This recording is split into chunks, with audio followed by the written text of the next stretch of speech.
Guraandhala 18,2025 akkam jirtu daawwattoota keenya oduu yeroo kana isinitti himna oduu waliinaan Geetoo Lamaayyootii.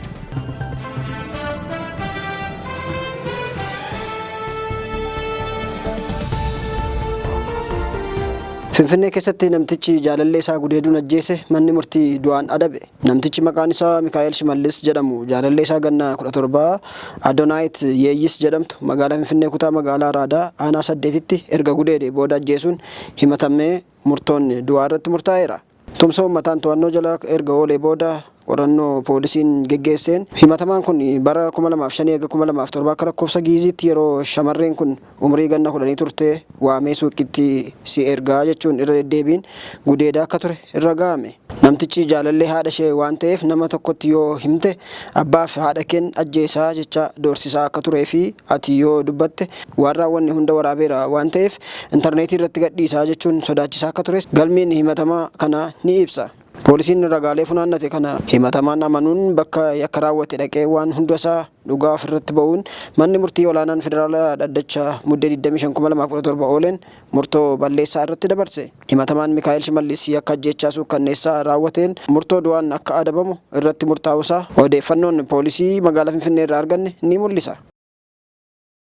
Saamunaan gabaarra jiru hundisaa kan qulqullina qabu miti jedhame. Yeroo ammaa kana saamunaan gabaa Itoophiyaarra jiru baay'eensaa qulqullina kan hin qabne jedhameera. Saamunaan gogaas ta'e kan dhangala'aa amma gabaarratti gurguramaa jiran harki guddaan isaanii sadarkaa qulqullinaa kaa'ame guutanii hin qabanii jechuun kan beeksise dhaabbata sadarkaa qulqullina biyya kanaati. Warshaalee fi waldaan saamunaa oomishan kan qulqullina guutuu qabu oomishanii gabaatti baasan akkuma jiran hunda kan qulqullina hin qabne oomishanii gurguran baay'eetu jira jechuun dhaabbatichi beeksiseera. Dhaabbatichatti hoogganaan nageenyaa fi eegumsa naannoo obbo Warquu Adfirees akka jedhanitti saamunaan gogaas ta'e dhangala'aan sadarkaa qulqullina kaa'ame guutanii oomishaan mallattoo sadarkaa qulqullinaa kennamee fi maxxanfatanii ofirraa qabu. Warri ulaagaa kaa'ame osoo hin guutin oomishan garuu mallattoo sadarkaa qulqullinaa ofirratti osoo hin maxxanfatin gabaa irratti gurguramaa jiru jechuun beeksisaniiru. Kanaafuu warshaalee fi waldaaleen saamunaa oomishan kan qulqullina hin qabnee fi mallattoo sadarkaa qulqullinaa osoo irratti hin maxxanfatin oomishanii gurguruun nageenya hawaasaa akka miidhu beekuu qabu. Mallattoo sadarkaa qulqullinaa dhaabbatichi kennee fi maxxanfatanii gabaatti ba'uun wal dorgommii isaan jidduu jirus ni cimsaaf. Uummatni saamunaa akaakuu kamuu wayita bitatu mallattoo sadarkaa qulqullinaa kennamee fi kan ofirratti maxxanfateeru qabaachuu fi dhiisuusaa ilaalee adda baafachuun bitachuu qabaa kan jedhe dhaamsa obbo Warquu Adfireesidha. Lammiileen Itoophiyaa 95 biyya alaarraa gara biyyaatti deebi'an. Lammiileen Itoophiyaa karaa seeraan alaa biyyarraa godaananiiru jedhaman 95 Jibuutiirraa gara biyyaatti deebi'u Jibuutiitti imbaasiin Itoophiyaa beeksise. Imbaasichi dhaabbata godaantota idil addunyaa waliin ta'uun lammiilee kanneen gara biyyaatti deebisuu ibseera. Itti dabaluudhaan imbaasichi godaansi seeraan alaa namoota hedduu lubbuu galaafachaa jiraachuus ibsuun lammiileen gocha kanarraa akka of qusatan waamicha dhiyeessuu ragaan imbaasicharraa argame ni mul'isa.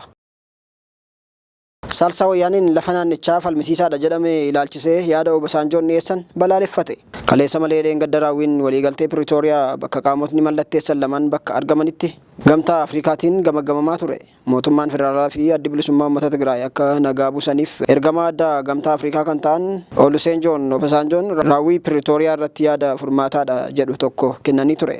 Yaada isaan kennan daangaa naannoo Tigraay ammallee waraana Eertiraa fi kan naannoo Amaaraatiin qabameeru jira jedhamee himata dhiyaate kan ilaallatudha. Komeen kun kan dhiyaate Dr. Dabratsiyoon Gabra Mikaa'elii fi obbo Geetaachoo Raddaa irraa ture. Isa kanaaf Obasanjoon kan jedhan lafti wal falmisiisaa ta'e qaama walabaa sadaffaatiin akka qabamu kan jedhu ture. Mormituun Tigraay keessaa socho'u kan Saalsaay Wayyaanee jedhamu yaada Obasanjoo kanaan mormee ibsa baase. Dhaabbatichi akka jedhetti akka waliigaltee Piriitooriyaatti lafti Tigraay kan qabamuu qabu bulchiinsa naannichaatiin malee qaama sadaffaatiin miti jedha.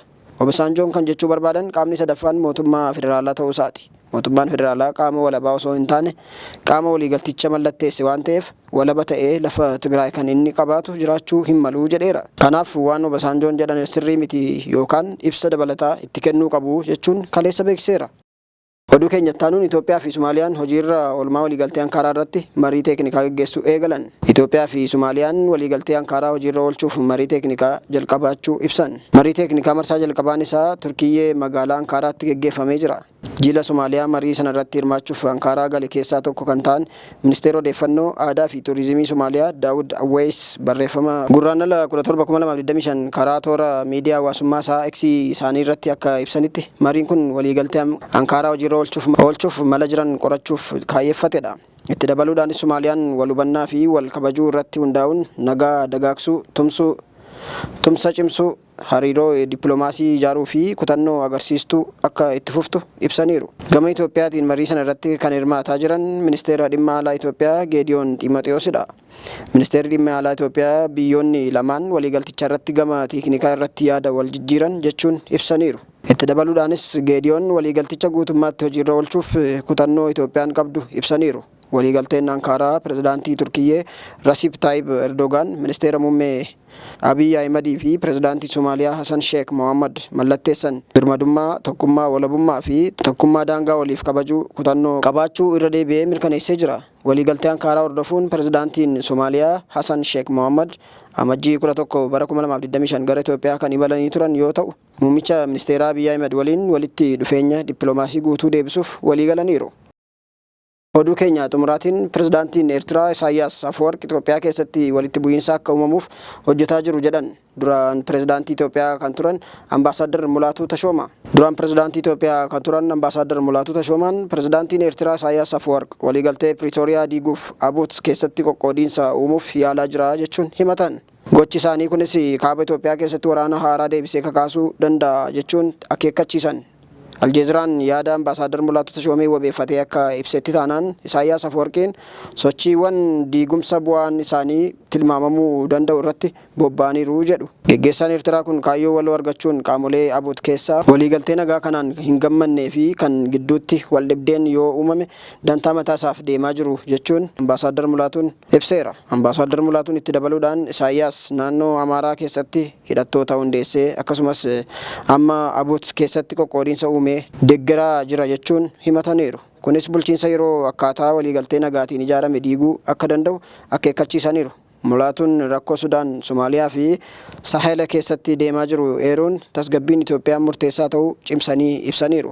Jeequmsi Sahel irraa hanga gaanfa Afrikaatti diriiree balaa guddaa fidaa jechuun akeekkachiisuun kun gareewwan finxaaleeyyii akka Alshabaabii fi ISIS jajjabeessuun daldala addunyaa karaa galaana diimaattiin jeequu danda'a jedhan. Onkoloolessa 2013 haga onkoloolessa 2018tti Pirezidaantiin Itoophiyaa ta'uun kan tajaajilan Mulaatuu Tashoomaan Turkiyyee, Chaayinaa, Jaapaanii fi Azerbaaijaanitti Ambaasaadara Itoophiyaa akkasumas Ministeera Qonnaa fi Afyaa'ee mana maree Federeeshinii ta'uu dabalatee gittoota hojii dippiloomaasii fi ministeera adda addaa irratti hojjetaniiru. Egaan daawwattoota keenya oduu keenya irraa qabanne kanumaan goolabneerra turtii gaarii qabaadhaa.